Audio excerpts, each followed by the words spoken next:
5:30টার সময় একজন রুগী শ্রী অনিল দেববর্মা ওনাকে নিয়ে আসে ভাটিবাড়ি থেকে। ওনার বয়স 52।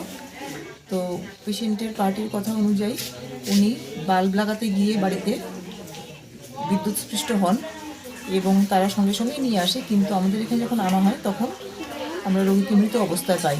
যদিও আমরা তারপরেও আমরা চেষ্টা করেছি পেশেন্টকে রিসাসিটেট করতে, কিন্তু আমরা সফল হইনি। পেশেন্ট পার্টিকে আমরা জানিয়ে দিয়েছি যে পেশেন্ট ব্রড ডেড। এটা পুলিশ ইনফরমেশনও দেওয়া হয়েছে। এটা মধুপুর হসপিটাল? হ্যাঁ, এটা মধুপুর পিএসসি। হ্যাঁ, বয়স কত জানি এখন কোন জায়গা আছে? এখন তো মধুপুর হসপিটাল।